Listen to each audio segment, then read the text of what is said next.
¿Qué tal, gente? Bienvenidos de vuelta al episodio de hoy de Emprendementes. Antes de comenzar, por favor, síganos en nuestro canal de YouTube. Estamos como Emprendementes en Instagram, estamos como Los Emprendementes en TikTok, estamos como Brian Rayita Abajo Emprendementes.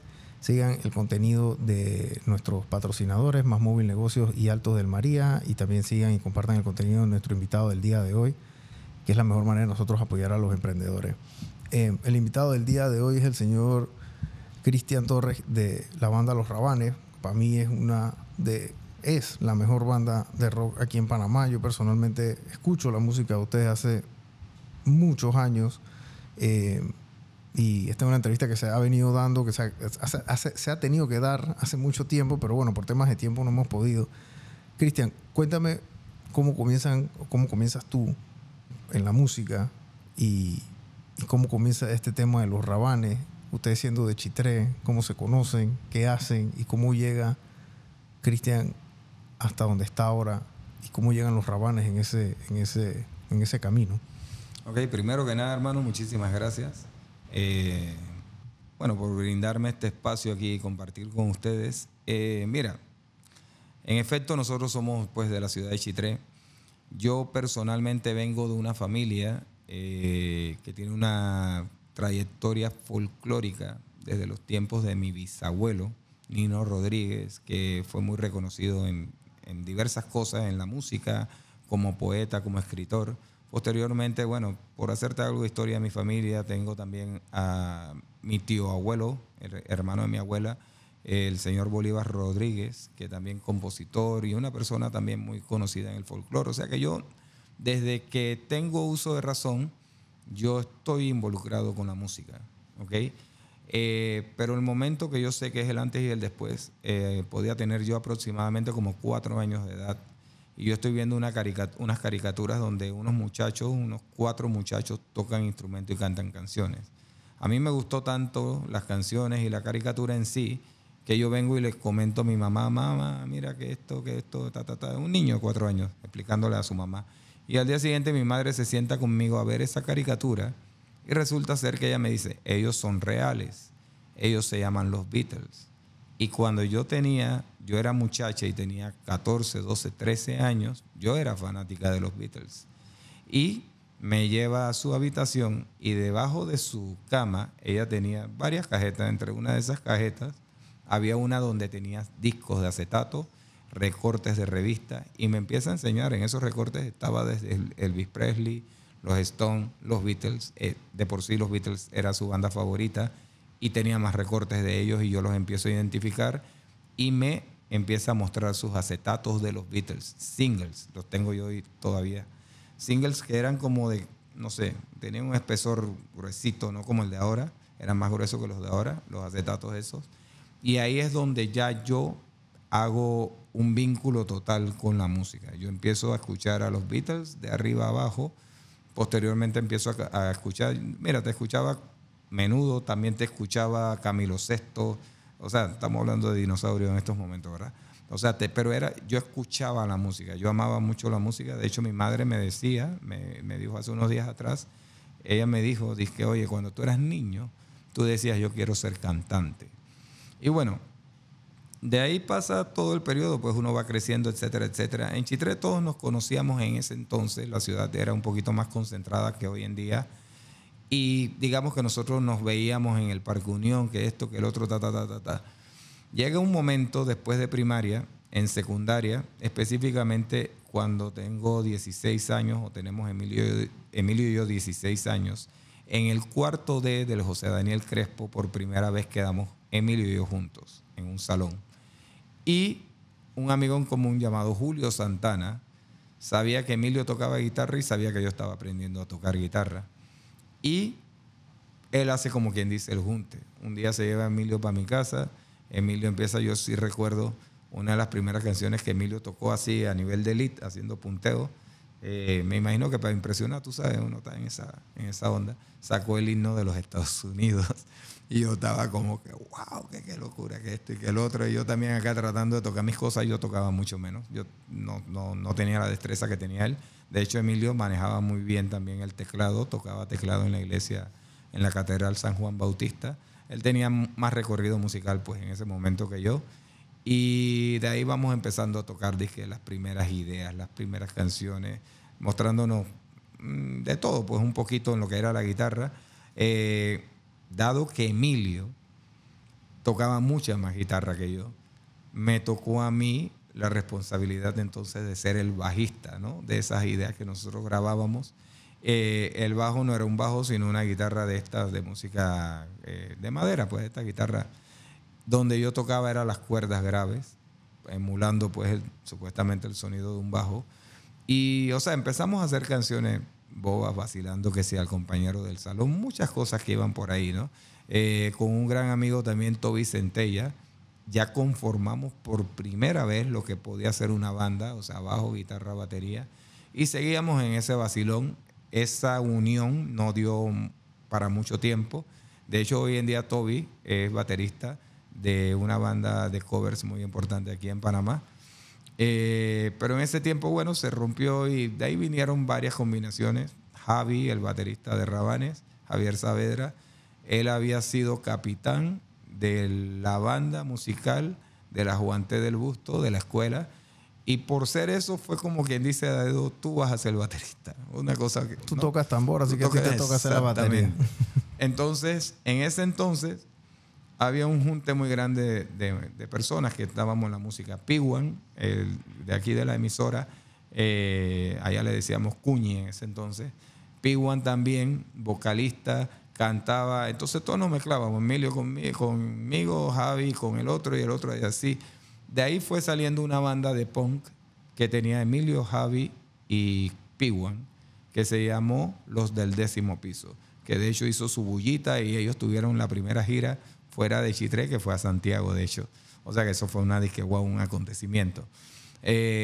Nosotros en ese entonces, por cosas de la vida, una persona llamada Álvaro Acevedo, que tenía familia en la provincia de Los Santos, a través de un amigo también en común, llega a Ciudad de Chitré, porque él tocaba batería, y llega y nos conoce pues a nosotros, pues.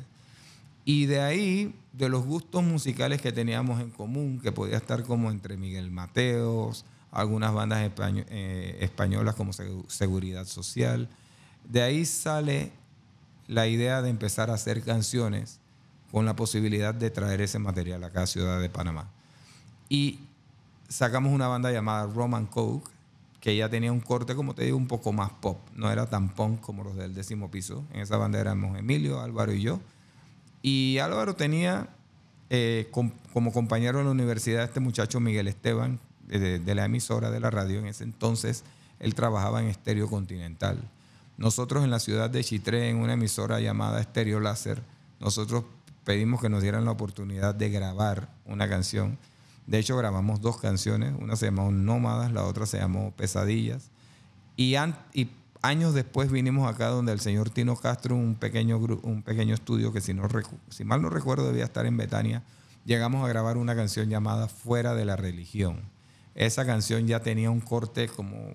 Habíamos progresado, ¿no?, musicalmente. Y con esa canción, Álvaro se la lleva a Miguel Esteban y Miguel Esteban la empieza a pasar por Estéreo Continental. Ahora, era muy difícil mantener una banda donde el baterista vivía acá en Panamá y nosotros 2 estábamos allá. Y llegó un momento en que eso se fractura y de esa comunidad de músicos que habían en Chitré queda por fin en un momento dado la unión entre Emilio, Javi y yo, y básicamente a partir de ahí se fundan lo que es Los Rabanes. Ok, y después, o sea, arranca ustedes cuando viene el grupo de canciones que ustedes estaban haciendo. Ustedes llegan a Panamá con las canciones que estaban haciendo allá. ¿Cómo pasa eso? Ok, mira, lo que pasa es que nosotros en ese momento pues empezamos a hacer música muy inspirada en el grunge. Para nosotros Nirvana fue como, siempre digo que es como la luz al final del túnel. Nosotros veníamos de esta época tan pomposa de bandas como Motley Crue, como Def Leppard, donde eran coros así icónicos como himnos de varias voces, lead de guitarra. Físicamente también eran diferentes, sí. O sea, cómo se vestían, etcétera, ¿no? O sea, todo era como más producido, ¿verdad? Y de repente llega esta banda de 3 muchachos de Seattle y con una canción que bueno, esa canción Smell Like Teen Spirit sí tiene lead de guitarra, pero o sea, no era que había que esperar el lead de guitarra, o sea, y con pocos acordes, pero con mucha actitud, rompen el patrón y el grunge viene y acapara la música mundial. Entonces, en ese momento nosotros nos dimos cuenta, ahora es que tenemos la oportunidad, porque ya no tenemos que hacer esa música compleja con coros que no van a salir, etcétera, etcétera. Vamos a hacer la música que hacemos nosotros, muy basada en el punk, pero absorbiendo tanto el grunge, que de ahí empiezan a salir canciones como Ahí estás tú, Será mejor así, canciones que trabajamos allá en Ciudad de Chitré. Llega un momento, eso es un análisis que hizo Emilio él solo, y después lo compartió con Javi y conmigo. Él nos dice, mira, las bandas en Panamá vamos a sacar, digamos, de alguna manera a los 33 y a los tímidos. Las bandas en Panamá están hablando muy metafóricamente, ¿ok? Y el panameño no habla con metáforas. O sea, no somos como Argentina, que siempre te meten ahí como que una, ¿verdad? Acá se habla más directo, más traqueado. Y Emilio dice, esas canciones como Ahí estás tú están ok, pues, ¿no? Esas letras de que en la esquina lo dijeron una vez y por eso te marchaste. Pero él decía, hay que hablar más como panameño. Entonces nos presenta una idea que tiene que ver con una mezcla entre grunge, pero como si fuera un grunge latino, con calipso, con merengue. Y esa idea se llama ¿Por qué te fuiste, Benito? La primera vez yo recuerdo eso, yo sé que todos lo recordamos, la practicamos en el patio de la casa de una amiga que se llama Cuti, que casualmente vivía detrás del colegio José Daniel Crespo, donde estudiábamos los tres. Y empezamos a tocar eso y ni nosotros mismos entendíamos lo que estábamos haciendo, pero sabíamos que tenía un gustito, ¿verdad? Hicimos algo que estaba fuera de lugar en ese momento, y es que los coros de las canciones por lo general es el momento máximo de la canción, es cuando ya tú te emocionas y lo cantas a todo pulmón. En cambio, en ¿Por qué te fuiste, Benito?, nosotros dejamos de tocar los instrumentos y solamente queda un bombo haciendo tú. ¿Por qué te fuiste, Benito? Dos voces a capela, primera y segunda voz. Entonces, hasta eso era raro, pero sabíamos que ahí había algo y que era distinto y que para nosotros, y creo que sí, para todos en el momento era algo único. No había una canción que se pareciera a esa. O sea, ya en ese momento se creó la marca musical de los Rabanes. Y con ese Emilio empezó a desarrollar una letra más directa, pues por decirlo así. Si te pones a ver ¿Por qué te fuiste, Benito?, no ves que soy alcoholito. Ahora, ¿quién paga la cuenta? ¿Por qué te fuiste, Benito? Y hoy estoy aquí profanándome. O sea, ya no habían esas palabras rimbombantes, sino que se hablaba. Y bueno, digamos, en el segundo disco está Si me muero mañana, no me llores. Si te mando una rosa, eso es amor. Si te escribo canción. O sea, letras directas, letras que podemos decir nosotros ahorita mismo echando cuento allá en la parada de buses. Y eso fue lo que le dio la identidad a la banda. Y empezaron a salir canciones como Un suicidio en Nueva York, hace un año, que te encontraron muerta en Nueva York y yo estoy ahí celebrando tu desaparición. O sea, era eso, pues, ¿no? Bueno, diversidad de canciones que ya venían con ese patrón. Y en ese momento es que nosotros sabemos, Juan apartó la religión y un sinnúmero más de canciones, nosotros nos damos cuenta ya que teníamos un material que habíamos hecho conscientemente para presentarlo acá en la ciudad capital, y que ya teníamos unas 20 canciones con las que podíamos tocar la puerta de los bares, y ahí es donde nuevamente volvemos a llamar a este amigo de nosotros, Álvaro Acevedo, pero esta vez diciéndole, oye, vamos a cambiar la función, vamos a hacernos socios, pero en vez de ser baterista de la banda, ahora está Javi, vas a hacer entonces, haz la función de manager de la banda. Y ahí es que empieza pues esto nuevamente a traer nuestra música acá a Panamá, a presentarla y a tocar en bares. Nosotros tocábamos en un sinnúmero de bares, te puedo decir que si El Zaguán, que si Mabujay, en un montón de bares. Y ahí poquito a poquito va creciendo el nombre de la banda, pero de boca a boca. Nosotros teníamos varias particularidades que nos hacían muy distintos. Aparte de que la música de por sí era distinta. Aparte de que nuestro acento, muy de allá del interior, o sea, ya nada más hablando ya se puede decir que dábamos risa. Aparte de eso, nosotros teníamos esta mezcla rara siempre en la cabeza de hacer cosas como que una no acompaña a la otra. Queríamos ser punk, pero nos gustaba la imagen de Ismael Rivera, de Héctor Lavoe. Entonces nosotros buscábamos en las ventas de patio de allá de Chitré, de ropa de segunda, buscábamos estas camisas de poliéster y las usábamos cuando veníamos a presentarnos acá. Entonces la gente, o sea, de alguna manera llamábamos demasiado la atención. Por la música por un lado y por esto por el otro lado, por la imagen, por todo lo que nosotros hacíamos en tarima. Y fue creciendo la popularidad de la banda. Dentro de ese crecimiento de la popularidad hubo una persona que le dio seguimiento a la banda en diferentes shows y este muchacho se llama Martín Cambefort. Martín es hijo de Sergio Cambefort, que creó el sello Kiwi Records junto con Jorge Sánchez y con Rubén Blades para promocionar la música panameña, ¿ok? Ellos habían sacado ya un disco, tenían un disco en la calle llamado Tainaker, donde había un compilado de las bandas de ese momento, las que estaban sonando en ese momento. Y este muchacho, Martín Cambefort, le dice a su papá, oye, mira, hay una banda de chitreanos que se llaman Los Rabanes y que le gusta a la gente, que poco a poco le está gustando a todo el mundo y todo el mundo habla de ellos.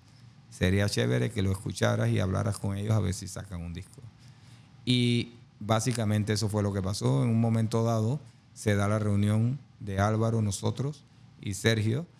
Se le presenta la música y básicamente nosotros le decimos cuáles son las canciones que creemos que podían ser las elegidas, porque eran las canciones que la gente nos pedía en toda esta cantidad de veces. Nosotros yo creo que tocamos como unas 60 veces, no sé, o más, no sé.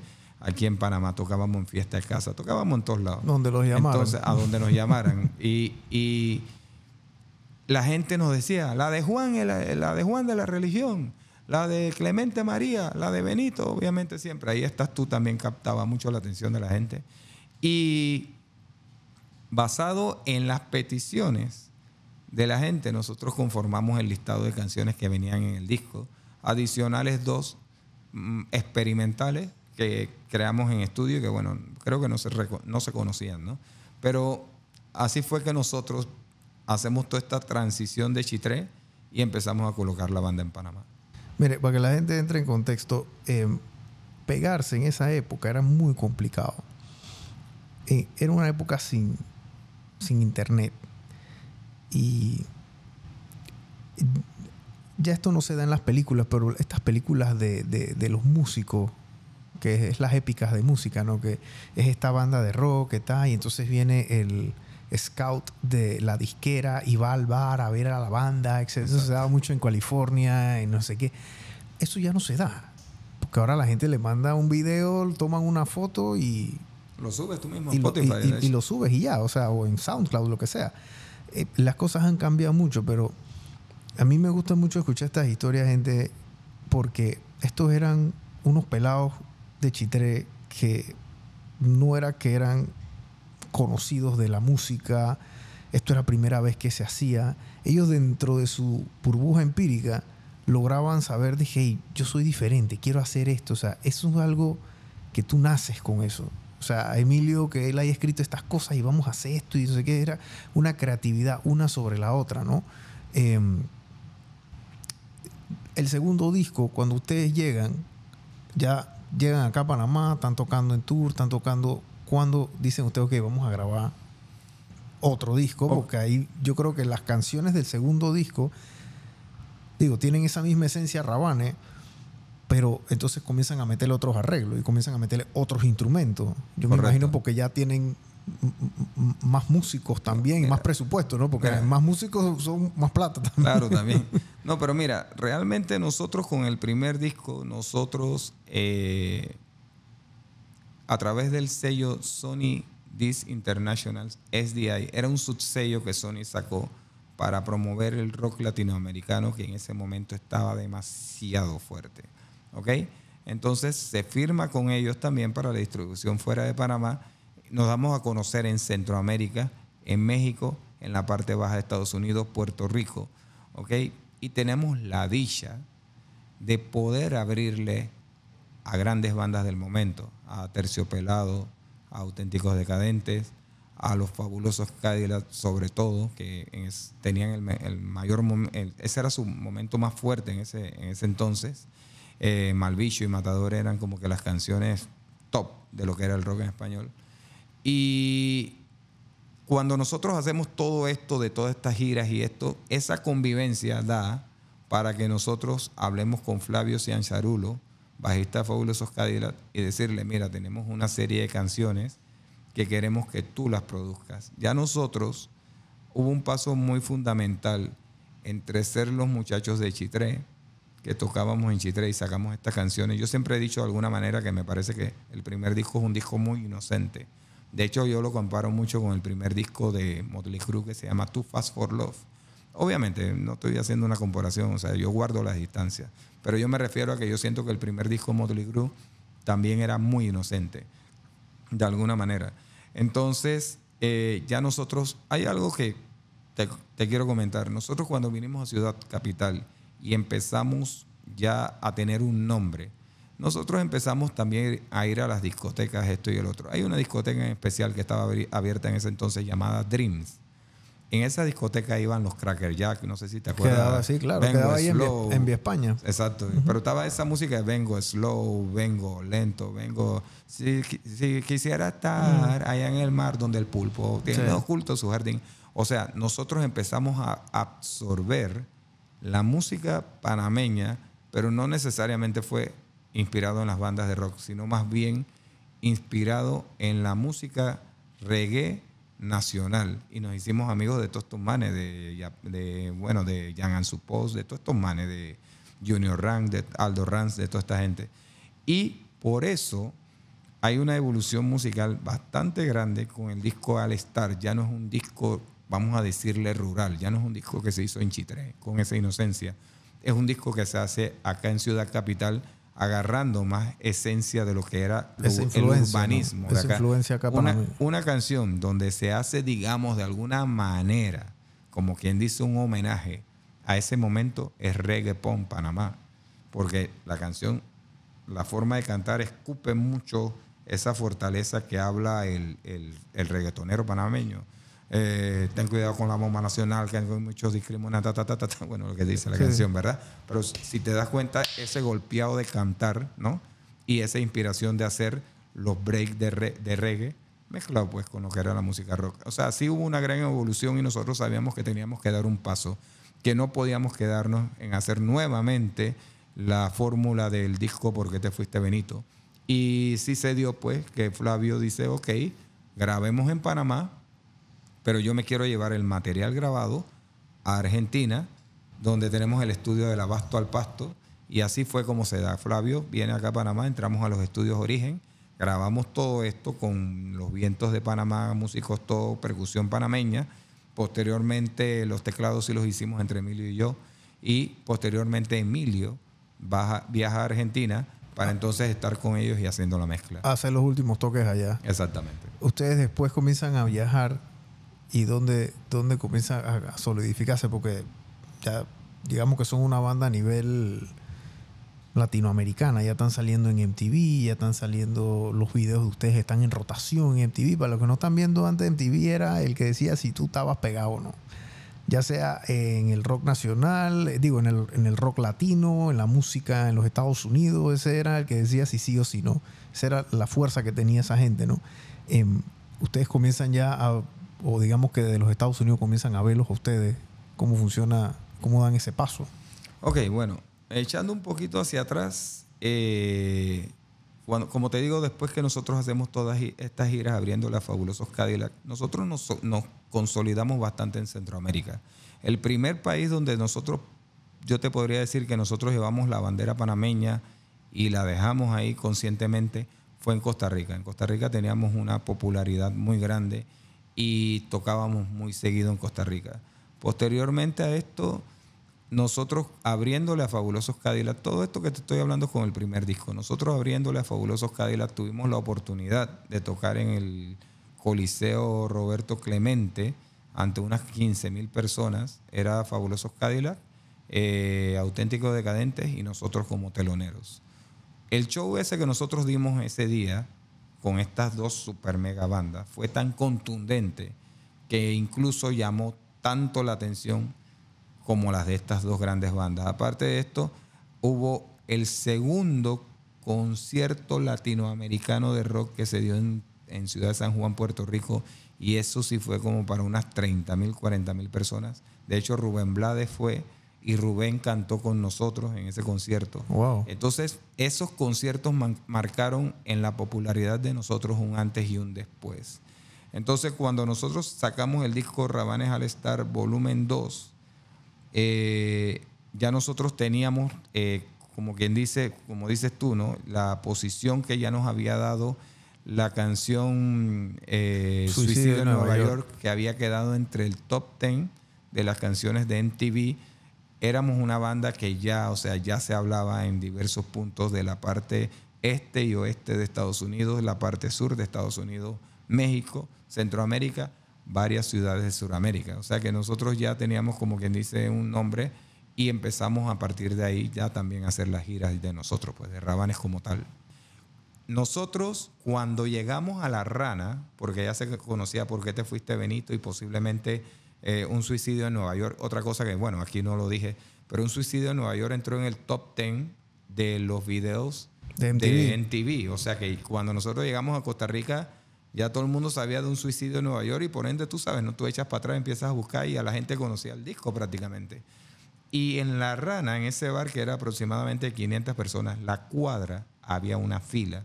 O sea, toda la gente que estuvo en la fila fuera del lugar no pudo entrar. O sea, entraron los primeros que llegaron, ¿verdad? O sea, fue demasiado para nosotros como muy importante, ¿no? Ahí nos dimos cuenta que, bueno, que algo bien estábamos haciendo. Posteriormente, tuvimos aquí la oportunidad que a través de un ron nacional que se estaba exportando en Costa Rica, pudimos ir varias veces. Entonces acentuamos. ¿Cuál era? ¿Qué? ¿Ron Abuelo? ¿O Cortés? Cortés. Ron Cortés. Ron Cortés. Porque no había mucho ron en esa época. ¿Era Abuelo o Cortés? Exacto. Y en ese momento, o sea, como que solidificamos nuestra posición en Costa Rica. Ahora, después de eso, a los pocos meses, nosotros le abrimos a Fabulosos Cadillac y Auténticos Decadentes en el anfiteatro, no, en el Coliseo. Hoy en día le llaman Choliseo, pero en ese entonces tenía otro nombre, Coliseo Roberto Clemente, si no me equivoco, no sé. Eso es en Puerto Rico, en San Juan, Puerto Rico. Nosotros llegamos con nuestra actitud y nuestro escándalo, y nosotros marcamos un antes y un después de ese concierto. Ese concierto sí podía ser para 15,000 personas. Estamos hablando de Auténticos Decadentes y Fabulosos Cadillac, como tú mismo mencionas, una banda top del momento. Nosotros fuimos el opening, pero el opening fue como la cosa más violenta y desastrosa, hablando de forma positiva. O sea, lo que se encendió la gente fue tan grande que al día siguiente todo el mundo empezó a buscar a los Rabanes, ¿no? Y de repente, Puerto Rico se convierte básicamente en nuestra segunda casa. O sea, la gente, la aceptación de la banda ya era a otro nivel, como se dice, pues. Y podríamos decir, el primer lugar donde implantamos una bandera con seguridad, Costa Rica, pero la casa de los Rabanes, la segunda, pues obviamente después de Panamá, Puerto Rico. Tremenda casa, porque allá ahí... Sí, es que de Puerto Rico salta rápidamente a Estados Unidos. Sí, claro, porque hay mucho puertorriqueño. Yo creo que hay más puertorriqueños afuera de Puerto Rico que en el mismo... Probablemente. En el mismo Puerto Rico. Probablemente en Florida haya más que en la isla. Solo en Florida. Y ahora, ya están dando esos primeros pininos y están como que viendo el mercado anglosajón ya más de cerca, ¿no? Porque, digo, ya le gustan ese estilo de música, ya están saliendo en MTV, cuando MTV era el que decía quién estaba pegado. Exacto. Y quién no. O sea, ahora no, ahora tú... Antes había un portero en la entrada del éxito y se llamaba MTV. Y MTV tenía los 10 más vistos, los top 10 del video, y tenían los VJs y las cosas, tanto aquí en Latinoamérica como en los Estados Unidos. Y entrar en ese top 10, que yo nunca digo, yo creo que nadie sabe a ciencia cierta cómo era el asunto, a lo mejor uno puede especular, pero esas 10 primeras canciones tenían que ser buenas. Claro. No podías meter un patacón ahí. Y lo otro es que tenías que tener alguien también que hiciera ese cabildeo y ese lobby, ¿no? Ustedes llegan a entrar a eso y ya automáticamente son una banda de Latinoamérica, desde México hasta Argentina. O sea, ese era el poder, ese era el mazo que tenía MTV en ese momento. Obviamente ya eso se pierde, ya eso no existe. Entonces, ¿ustedes cómo hacen? Porque yo sé que después viene el tercer disco de ustedes. El tercer disco de ustedes es ya esos primeros pininos en Miami, con los Estefan. ¿Cómo llegan ustedes allá? ¿O cómo ellos llegan a ustedes? Porque eso también tuvo que haber sido una aventura en sí, ya ir a las grandes ligas, como digo yo, ¿no? Ok, tal cual como dijiste, las grandes ligas. Ok, en este caso pasa lo siguiente. Llega un momento en que nosotros encontramos un tope entre Centroamérica y Panamá. ¿Ok? En Estados Unidos habíamos hecho todo lo que habíamos podido. Por lo general siempre era en las costas, en la costa este, en la costa oeste y por la parte baja de Estados Unidos que hace frontera con México, ¿no? Ahí era donde nosotros nos movíamos. Pero nos habíamos dado cuenta que con el Rabanes All Star Volumen 2 habíamos llegado a un tope y se nos presenta a través de Kiwi Record una propuesta de un sello disquero llamado Edel Music en España. Y nos dicen, nosotros le ponemos alojamiento, le vamos a poner las dietas, vamos a experimentar unos 3 meses, de 3 a 6 meses a ver, e incluimos su música, porque la música de nosotros entraba dentro de lo que ellos le llamaban, en aquel entonces, no sé, hoy en día, se le llamaba mestizaje a la música que nosotros le llamamos fusión, pues, ¿no? Dentro del mestizaje, para que te hagas una idea, para tener un nombre referente, está Mano Negra o Manu Chao, pues. Ese era el mestizaje y nosotros nos colábamos en esa tendencia de rock con latino. Entonces nosotros dijimos, vamos pues, y nos fuimos para España. Nosotros en España estuvimos aproximadamente 8 meses. Allá fuimos...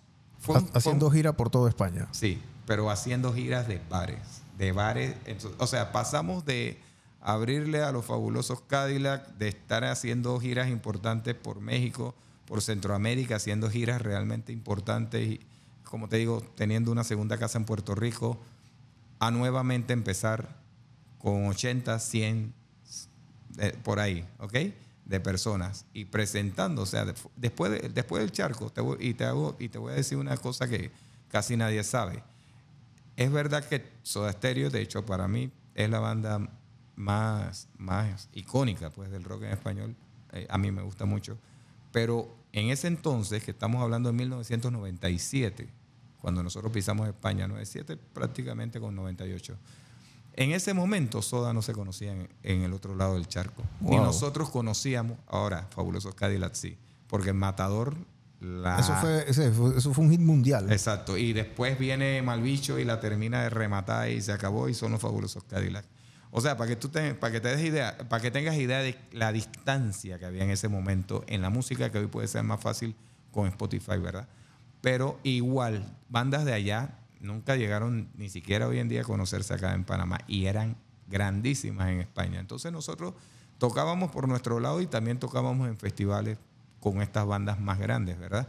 Y nos fuimos dando a conocer, fuimos abriendo, fue difícil, no te lo voy a negar, fue muy difícil. Pero fuimos abriendo público, captando atención muy similar a lo que hicimos en Panamá y terminamos haciendo un show de 3.500 personas, lo cual era muy importante, como quien dice, para una banda de Latinoamérica hacerlo allá, ¿verdad? De hecho, te hago también la observación. Años después fuimos, quizás 1 año y medio o 2 después, y nosotros y Jaguares, la banda de Saúl Hernández con otros compañeros. La mexicana. Ajá, nos abrieron a nosotros. Wow. Y de hecho recuerdo que Saúl Hernández entró al camerino y nos dijo, que yo no sé qué, vayan que los están esperando ustedes. O sea, al otro lado del charco la historia era muy distinta a lo que vivíamos acá en América. Entonces, nosotros en ese interín había que hacer muchas cosas para lograr captar la atención del español, ¿ok? Del público español. Ahí en presencia de las personas, en España les gustaba mucho el ska, y en presencia de las personas tocando 3 acordes, Emilio saca la frase, señorita, a mí me gusta su style, tupa, tupa, tupa. Y vimos que la reacción de la gente fue bailar inmediatamente. Ok, ahí se fue creando una de las primeras canciones de nuestro próximo disco, que después se convirtió básicamente como en la canción icónica de ese disco. Eh, Hay mucha historia que de verdad voy a tratar de recortarla, pero la canción se fue escribiendo en diversos lugares. Emilio, recuerdo yo al lado de él, y él escribiendo en un bar, en una servilleta, hablando con una persona, una brasilera, y de ahí salen estos temas como déjeme decirle que você es muy gustosa. Usted le pide mi acabó mi carazao, porque ella le decía, ¿cómo digo esto? Y él lo iba como, ¿no? Y después lo tradujo a su manera, también de forma que pudiésemos entenderlo todo el mundo, ¿verdad? Y de ahí van saliendo, porque es un pedacito que la gente a veces no entiende, que My Commanding Wife, Tengo un mal presentimiento, Perfidia. Bueno, Perfidia sí nació en el estudio de Emilio Estefan. Pero estas otras canciones que estaban tan fusionadas realmente no nacieron en Miami, como mucha gente cree, que fue que entramos al estudio de Emilio Estefan y salieron estas canciones. Estas canciones salieron fue en España. Cuando se nos acaba, como quien dice, el periodo de gracia en España y las cosas habían ido medianamente bien, volvimos a América. En ese momento tuvimos la ruptura con el sello Kiwi Records y quedamos en el limbo, como se dice, ¿verdad? Entonces Álvaro, buscando una oportunidad más, él tenía una relación bastante buena porque Roberto Blades venía mucho aquí a Panamá, obviamente es panameño, ¿verdad? Venía un par de veces al año aquí a Panamá, y Roberto es un tipo que le gusta la parranda, salir, conocer gente, compartir. Y en ese grupito de personas que compartía estaba metido Álvaro Acevedo. Y Álvaro le manda a Roberto un demo de las nuevas canciones. También se le mandaron a otros productores, pero fue Roberto el que vio la posibilidad y dijo, mira que esta me gusta, a su hablado, pues no me voy a poner a imitarlo. Pero a su hablado le dio a entender, ok, podemos hacer algo. Él era productor en ese momento de los estudios Crescent Moon Records, sí, Crescent Moon Records de Emilio Estefan y Gloria. Y él nos hace una propuesta. Yo les voy a producir el disco, los temas técnicos y que tienen que ver con publishing y demás, es esta parte. Pero tenemos que grabar el disco en este estudio, pero este estudio es costoso. Lo que voy a hacer es que vamos a grabar en horas de la noche, donde de repente conseguimos un mejor precio, Y nosotros hicimos una gira bien grande por toda Centroamérica para recopilar dinero para poder grabar. E irnos para Miami a grabar el disco. Y el disco empezó a grabarse con Roberto, iban saliendo las canciones, se iban grabando, se iban haciendo todos los arreglos. Tuvimos la oportunidad pues de grabar con gente grandiosa, Archie Peña, con Teddy Mulet, que son personas que, bueno, Teddy Mulet viene de la escuela de Miami Sound Machine de aquellos tiempos, de los 80.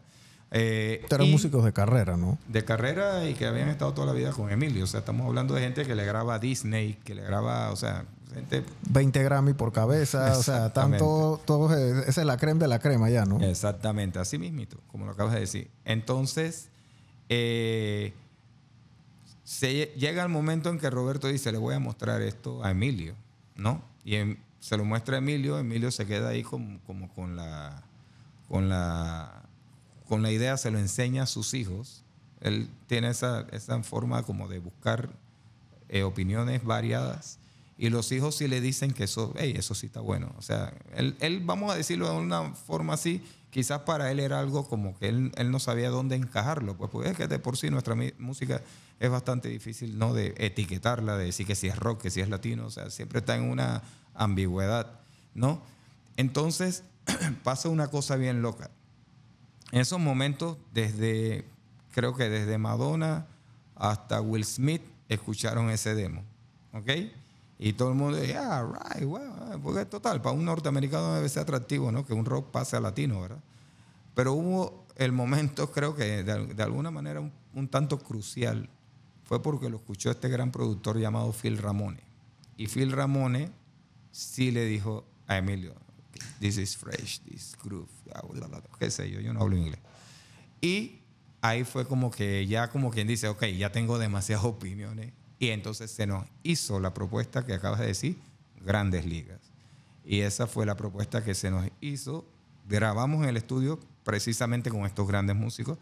creo que me adelantó un poquito. O sea, los grandes músicos entraron en el momento que ya íbamos a producir el disco en todo el sentido de la palabra.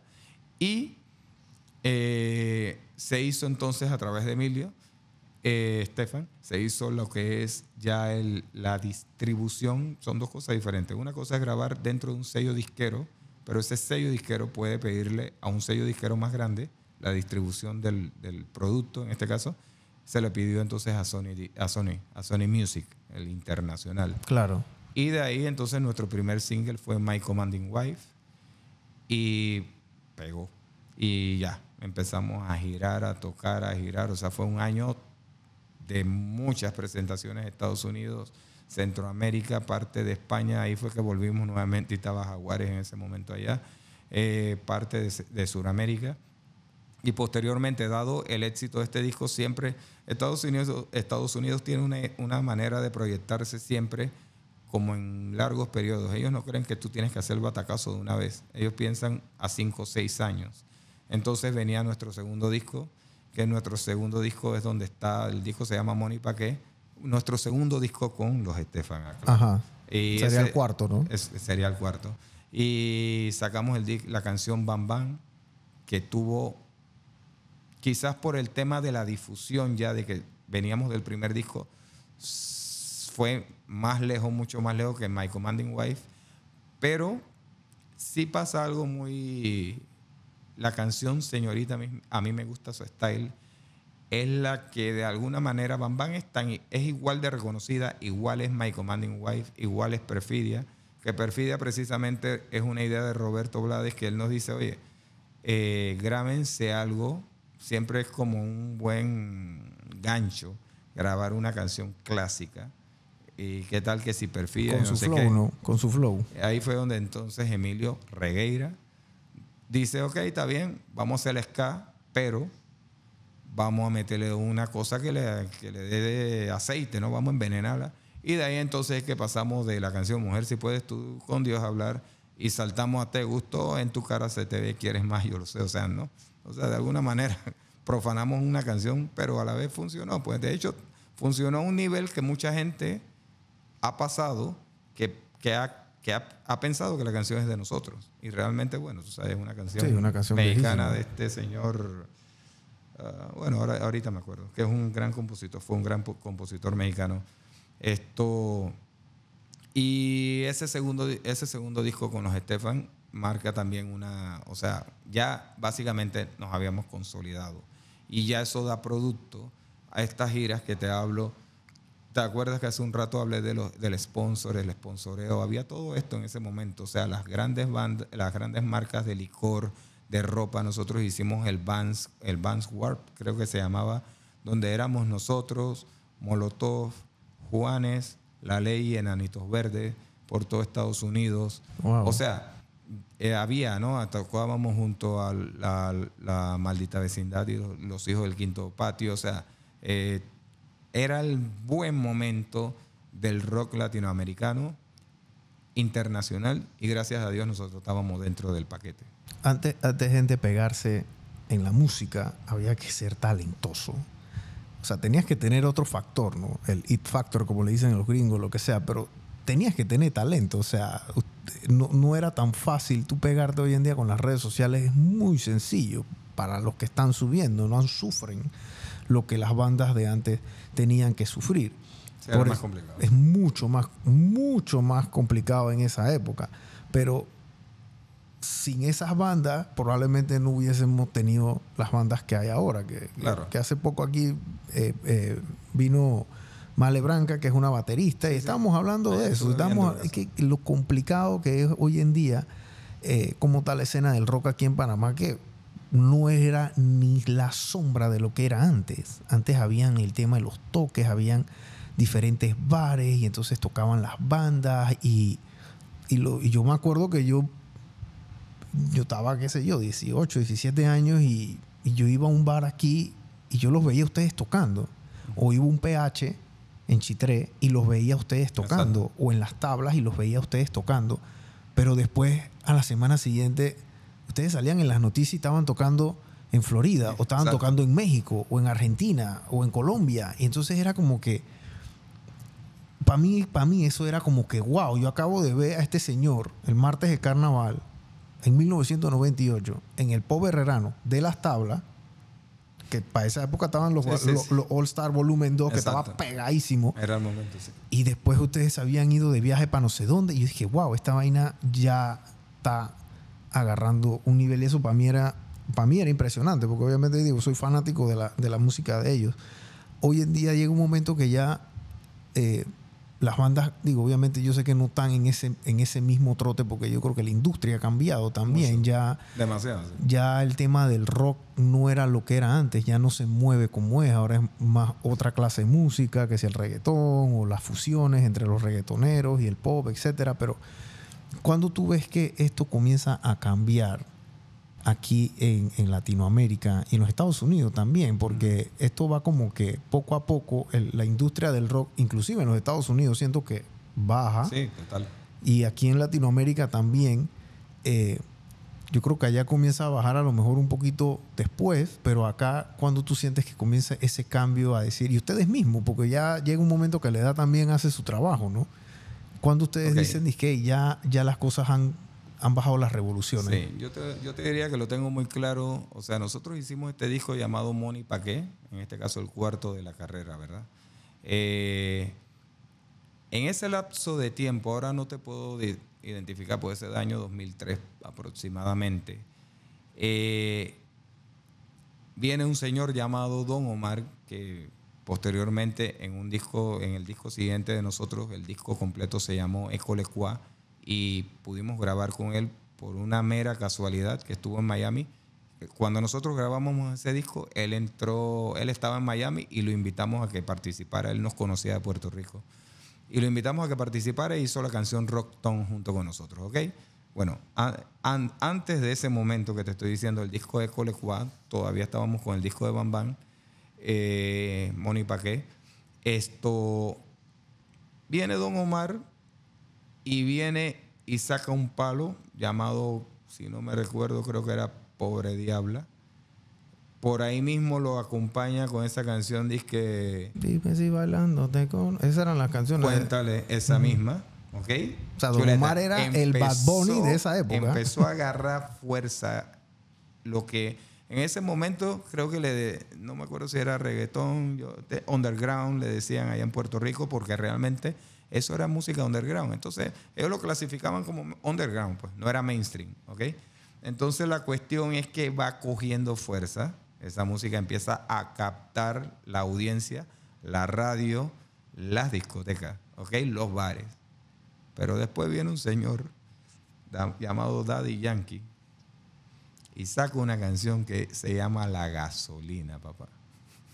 Cuando La Gasolina sale, así mismo como hizo el fenómeno, y habrá gente que ahorita mismo me va a maldecir por decir esto probablemente, pero así mismo como Nirvana con Smell Like Teen Spirit cambió la música, salió el glam metal y la hair band y entró el grunge, así mismo cambió el gusto. Sucedió con La Gasolina, que como decía después este muchacho Calle 13, le pegamos la gasolina allá. ¿En qué pensarán de nosotros en Japón? Le metimos la gasolina y Ricky Martin le metió el cheque bombón. O sea, es una realidad. La gasolina fue un éxito mundial, así mismo como la Macarena, por decirte algo. Un antes y después. Mira, fue tan antes y después que en emisoras en Puerto Rico, en la isla, no voy a decir ni siquiera que en San Juan, en toda la isla, emisoras, voy a ponerte un ejemplo, como decir un Radio 10 en Panamá. Vamos nosotros a presentar nuestro disco de École Quoi, nuestro nuevo disco. Y esa emisora llamada Radio 10 de Puerto Rico ya no ponía rock. Ahora ponían urbano. O sea, el cambio fue dramático, fue drástico. Ahora, si nosotros nos ponemos a echar para atrás, a mí me gusta pensar un poquito, yo creo que a veces pienso demasiado. Si nosotros nos ponemos a echar hacia atrás, yo no sé si tú y yo somos contemporáneos. No, yo soy menor. Tú eres mucho más joven, sí se nota. Pero no sé si tú puedes echar el cassette para atrás y recordar la época de Wilfrido Vargas, de Bonnie Cepeda, claro, de las chicas del CAN. 440. Bueno, 440 todavía es más para nosotros. es más hacia acá. Yo te estoy hablando del merengue de antes. Bueno, sí, de HTV. No, más para atrás. Yo te estoy hablando de tengo un jardín de rosas, Ajá. hermosa, tengo un jardín de rosas. Yo estoy tirando para atrás. Esa época fue increíblemente fuerte, pero llegó un momento en que el merengue desapareció. También llegó un momento, o sea, sí, no desaparece pues, pero salió del mainstream, por decirlo así. Si te hablamos de la salsa dura, vamos a poner a Héctor Lavoe con Rubén Blades, o sea, ¿te acuerdas de ese tipo de salsa que era más fuerte? Hay muchos arreglos. Esa salsa en un momento dado también fue desplazada. Entró la salsa erótica, salsa sensual, como se le quiera llamar. O sea, ¿qué te quiero decir con esto? Que cada 10 años aproximadamente, de hecho lo decía Kurt Cobain, cada 10 años existe un fenómeno que hace que todo cambie. Y pasó con el rock latino. ¿Por qué con el rock latino? Porque nosotros teníamos los espacios radiales, los espacios televisivos, ¿verdad? Pero llega un momento en que llama tanto la atención este género que los espacios que eran del rock latino los empiezan a invadir lo que es la música hoy en día que le llaman urbano, ¿ok? Y volvemos, porque o sea, la vida, uno para subsistir en la vida, uno no subsiste del aire, uno tiene que trabajar y ganar dinero. Los sponsors, grandes marcas de cerveza y de todo, norteamericanas, se volcaron para allá. Se volcaron para allá. O sea, fue parte de lo que la industria musical evolucionó, por decirlo así. Alguien diría que no es evolución, pero sí, pues cambió a otra situación. Y todos los que teníamos en el mundo del rock latino quedamos un poco sin esa fortaleza. Y es ahí donde muchas bandas de por sí de otros países, no voy a hablar tanto por el rock nacional panameño, sino bandas de otros países, de México, de Argentina, desaceleran, por decirlo de una forma, ¿no? Y bandas se van desapareciendo o van trabajando menos. Hubo una cosa muy rara con Rabanes de por sí, no sé si es porque nosotros, qué sé yo, no sé si es porque somos del interior o somos muy atravesados, como sea. Nosotros siempre seguimos insistiendo y sacábamos otro disco. Todas las situaciones no eran las mismas, pero de alguna manera, por lo menos del disco de Colecua, salió la canción Rockton. A ella le gusta el ton, rock con reggaetón, que de por sí... Eso fue un palazo también. De por sí nosotros nos llenamos de, como quien dice, de orgullo de decir que fue la primera fusión que se da de esa manera. Posteriormente la hizo Shakira con este cantante español... Alejandro Sanz. Esa dice que yo sé que no he sido un santo, pero que no, el hombre solo vive de esa misma. Obviamente los nombres de Alejandro Sanz y de Shakira son más fuertes de alguna manera y su popularidad dio para que esa canción diera también la vuelta al mundo, pero nosotros lo hicimos primero. Nosotros primero fusionamos la base rítmica de lo que es el reggaetón con lo que es la música pop, por decirlo de una manera. Y de ese disco también sale La Pastilla del Amor. O sea, es un disco que también tenía posibilidades y oportunidades. En ese momento, si seguimos con la historia, no sé si tienes otra pregunta. No, sigue. En ese momento, bueno, seguimos girando. O sea, la cuestión siguió. Para nosotros siguió. Nuestro mercado todavía existía. Existe la persona. Hoy en día la gente va a un concierto de Iron Maiden llena conciertos, ¿no? Madonna ahorita mismo metió 2 millones de personas en Río, en Brasil. O sea, cuando ya tú tienes tu público te va a ver, ¿verdad? Y nosotros, bueno, sí, llegó el momento que terminamos nuestro periodo con Crescent Moon Records y en ese momento entonces pasamos a trabajar con Warner Music, ¿ok? Y ahí sacamos el disco que se llama Kamikaze. Ese disco, nosotros sentimos algo, y esto yo lo puedo comparar con una frase, no fue una frase, sino que Geddy Lee, el bajista de Rush, dijo que cuando ellos llegaron al disco Hold Your Fires, que es un disco de portada roja con 3 bolas como si giraran, ellos como que habían llegado a su nivel máximo de producción. Y el disco posterior llamado Presto, ellos le bajaron como quien dice, vamos a recoger de nuevo, vamos a tirar un poquito para atrás, ¿no? Creo que eso le pasa a muchas bandas. Creo que también le pasó a YouTube cuando después tiró para atrás con el disco donde está No sé si es Vértigo o Beautiful Days. La verdad no sé. Bueno, la cuestión es que nosotros con Kamikaze, cuando hablamos con Warner Music, nosotros le proponemos nuevamente echar hacia atrás. Como quien dice, echar hacia las raíces, pero ya sonando como sonábamos hoy en día. No podemos sonar igual que cuando sonábamos con Benito, porque de por sí tocamos hasta diferente, o sea, ya todo, ¿no? Entonces sacamos este disco llamado Kamikaze, de donde se desprenden los éxitos La Vida, que fue un éxito que corrió muy bien. Si la vida se me va, no quiero parar de ser un chico loco, de meterme en 1000 problemas, de hacer lo que yo quiera. O sea, una canción que habla como de ese momento de que ya tienes 40 años, pero tú todavía quieres estar en la joda, ¿no? Como que claro. dice, yo no quiero todavía tengo 100%. gasolina en el tanque, ¿no? Exactamente, y todavía hay cohete para reventar. Entonces, de ahí, bueno, se desprenden varias canciones, unas 3 canciones, ¿no? Que se dan de forma radial, seguimos girando. Pero entonces también se da una gran oportunidad. Desde la época de los discos de Estefan, con Estefan, nosotros fuimos nominados a Grammy varias veces. Siempre nos tumbaba la cabeza Maná. Maná siempre ha estado en un sitial de verdad muy... ellos tienen un nivel también. Yo sé que uno siempre verá Soda Stereo y a otras bandas, ¿verdad? Pero de verdad que Maná también entra de lo que es rock latino, y su trabajo, ya sea que la gente lo considere comercial o lo que sea, es innegable que su trabajo ha sido trascendental. Entonces, bueno, Maná siempre, o sea, los Grammys, tú eres parte de la sociedad, ¿no? ¿Cómo es la asociación? De la asociación, exactamente. Y México tiene una gran mayoría de votantes, ¿ok? Nosotros todos votamos, pero México tiene una gran mayoría de votantes. Aparte de la gran fortaleza que tiene Maná como grupo, también tenía muchos votantes mexicanos que iban a votar por Maná. Pero bueno, se nos da la oportunidad en el disco Kamikaze, y el disco tenía 2 nominaciones, y una de ellas era Mejor Álbum Alternativo de Rock, no latino, Latin Grammy, pues. Y ese año 2008, si no me equivoco, con ese disco ganamos pues nuestro Grammy. O sea, ha sido el único Grammy realmente que tenemos nosotros a nombre de Los Rabanes.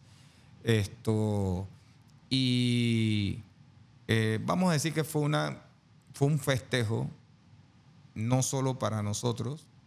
Vinimos aquí a Panamá, no solo para la ciudad de Panamá y la República, no solo para la ciudad de Chitré, donde nos dan la llave de la ciudad. De hecho, aquí en Panamá también nos las dieron. Hubo algo que me pareció de verdad que también, esas cosas que te llenan, o sea, que te hacen sentir muy bien con lo que estás haciendo.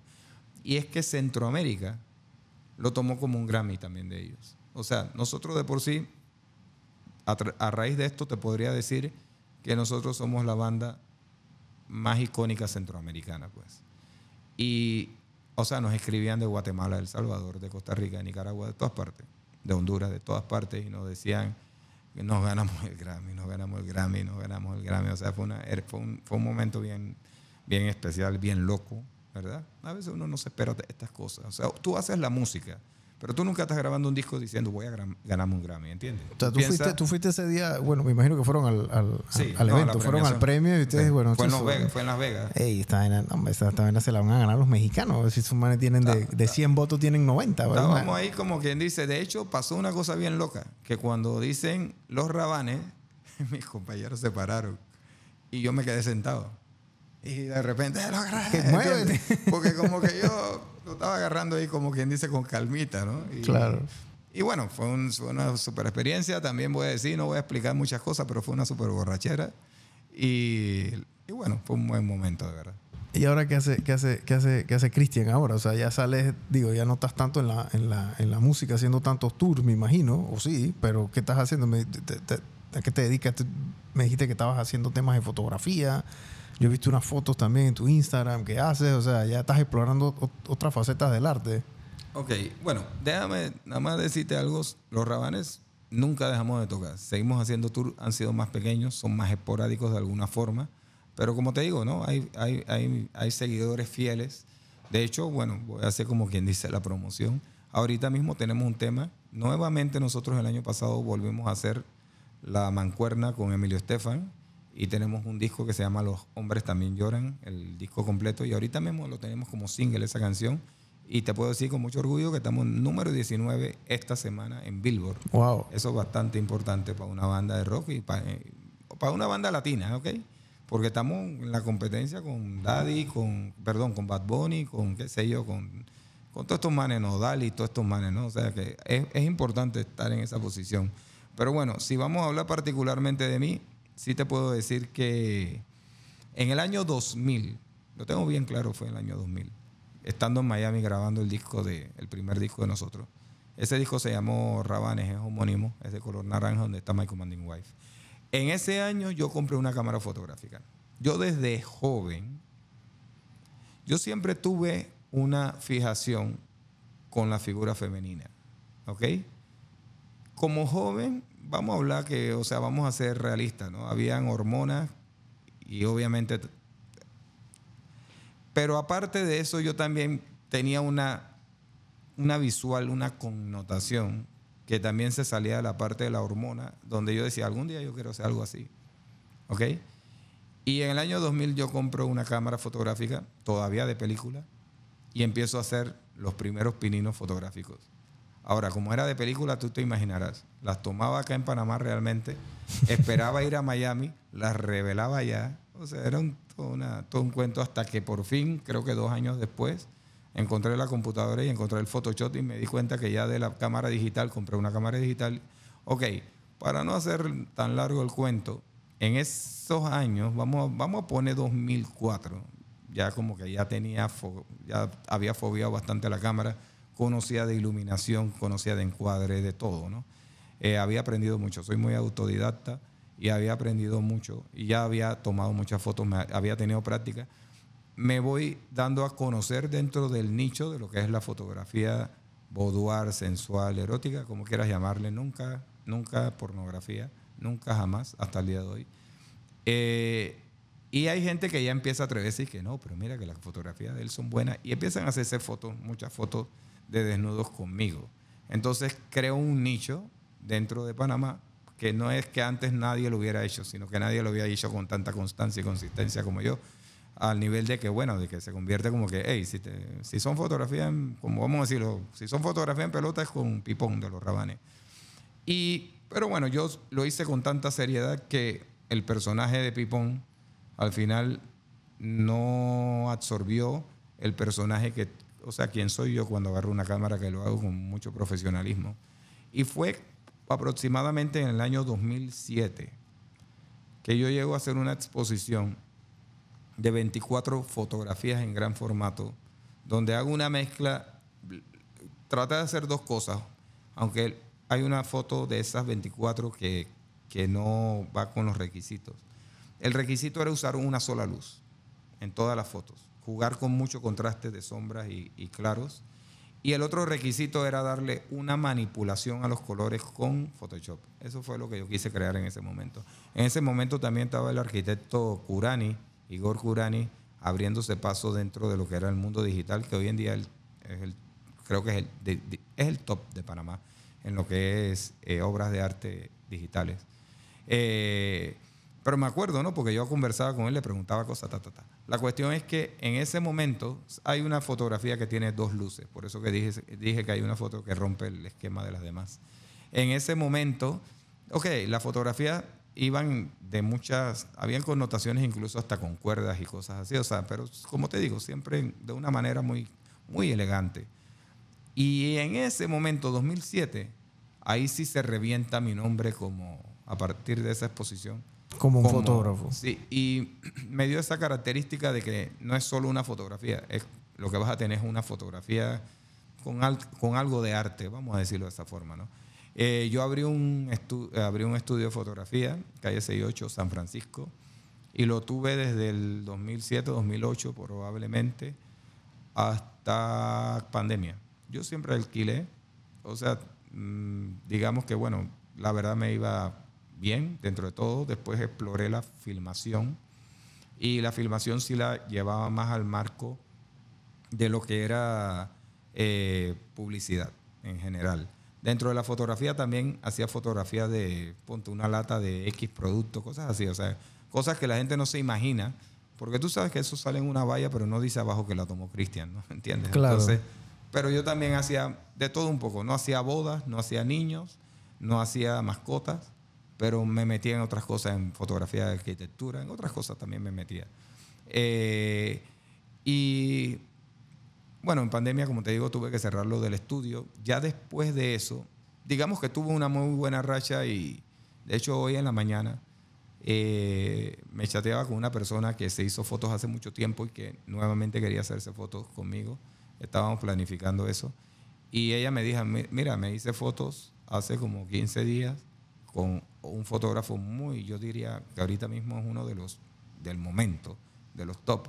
Y ella me dice, tú no tienes, porque yo le dije, mira, yo de verdad ya, después de pandemia, yo como que fui dejando la fotografía, si lo hago es como hobby, Y ella me dice, ¿cómo vas a dejar la fotografía con todo lo que tú creaste, con todo, Y me dice, este fotógrafo, y lo cual hasta me ha motivado, estoy aquí como craneando nuevamente a hacer ciertas cosas, este fotógrafo me habló con mucho respeto y con mucha admiración de tu trabajo fotográfico. De hecho, lo recalcó, tu trabajo fotográfico, como quien dice, no tiene que ver con la música, sino la fotografía. Y bueno, eso como te digo, me motivó mucho. Yo cerré el estudio pues porque yo no sabía cuánto iba a durar la pandemia. Posterior a pandemia he empezado a trabajar con empresas haciendo filmaciones. Filmaciones corporativas, cosas internas de las empresas y cosas todavía más en segundo plano, más aún que si le tomaras una foto de una lata de leche, por decir algo, ¿no? O sea, de hecho voy a hacerte muy honesto, incluso dentro de la música, yo agarré como quien dice un plano, o sea, me recogí un poquito. Creo que en el mundo de la música estaba un poquito cansado, no de la música, sino del mundo del espectáculo en sí, ¿no? Ahí me tomé muchos años de tranquilidad, que mis amigos de la banda han sido solidarios conmigo muchísimo. Y con la fotografía también como que me tomé ya mi descanso. O sea, llegó un momento en que yo dije, ya no sé qué hacer con esto. O sea, ya más de aquí no puedo. O sea. Pero no sé, en este momento en que estamos hablando ahorita mismo, aparte de que, como te digo, Rabanes está topando nuevamente giras y haciendo cosas muy importantes. Por el lado de la fotografía, creo que sí voy a empezar vas a retomar de vuelta. Retomarlo. Y la parte de la filmación también, aunque ella siempre se ha mantenido, ¿no? Siempre hay alguien que me llama, oye, necesito filmar estas cosas, yo necesito filmar unas botas, qué sé yo. O sea, en ese momento, en ese ambiente todavía la constante se ha mantenido. Pero en el mundo de la fotografía de esta sensual, creo que voy a hacer un repunte nuevamente. Okay. Yo primero que se pueda dar el repunte, ¿no? Bueno, Cristian, gracias por haber venido a echarnos este cuento de mucha historia. Digo, tuya personal, de los Rabanes. Contanos cómo comenzaron, porque yo creo que hay historias que hay... A lo mejor si usted tiene 20 años, los Rabanes no van a ser una influencia tan grande como si usted hubiese, como los que tenemos, o vamos para 40, que tenemos arriba 35, etcétera. Eran otros tiempos en Panamá, el tema de la música era muy importante, no había, o sea, no había ni iPod. Sí, o sea, no habían iPod. O sea, usted para escuchar una canción, usted tenía dos cosas para hacer. O compraba el CD o el cassette, o la escuchaba en la radio. La pedías. Y la tenías que pedir, tenías que llamar. O sea, una cosa que parece hoy en día algo de cavernícola. Exacto. Había gente que grababa en cassette, grababan la canción, esperaban los dedos que nadie hablara. Que no pusieran el nombre de la emisora. El nombre de la emisora o el ponche. Entonces, y tú tenías, uno mismo iba armando unos cassettes todos locos. Había gente que se dedicaba a eso también. O sea, era totalmente otra cosa diferente. Ir a un PH, un toque sin que fueran los Rabanes o los 33, era como que, o sea, ustedes en la diferencia que el lugar quedara lleno o vacío. Porque la gente que iban ahí, etcétera, o sea, era otra época que obviamente ya no se vive eso. Ya eso quedó en la nostalgia, así como Rubén Blades, Héctor Lavoe, era otra época de la Fania, o sea, la época del rock esa de oro aquí en Panamá ya también no es ni cerca. Estaban ustedes, estaban Son Miserables, estaban Los 33, estaba... en fin, habían muchas bandas, ¿no? Gracias por haber venido y contarnos esta historia, Cristian. Yo creo que este ha sido uno de los mejores podcasts que yo he hecho, obviamente, porque soy fanático de la música de ustedes. Gracias. Y siempre hemos estado como que, bueno, tratando de que esta entrevista se dé y finalmente se dio. Por favor, sigan a Cristian en sus redes sociales. También sigan a Los Rabanes. Escuchen la música. Yo creo que en Spotify están todos los discos. Escuchen los discos y hagan recuento de memoria de estas historias que le están contando, especialmente del primero y el segundo, porque, y eso lo vuelvo a recalcar, era una época donde no habían redes sociales. Hoy en día yo agarro una guitarra, me filman en la calle y boom, soy un soy un hit a nivel mundial. Antes eso no existía, la viralidad no existía. Exacto. Gracias nuevamente, Cristian, y ya saben, gente, sigan a este señor y a sus amigos Emilio Regueira, a Randy también, a Javi. Sigan su música, síganlos en Spotify, síganlos en YouTube, todas las redes sociales de ellos, porque la verdad es que ellos son un antes y un después en el rock nacional aquí en Panamá. Gracias, Cristian. Gracias a ti.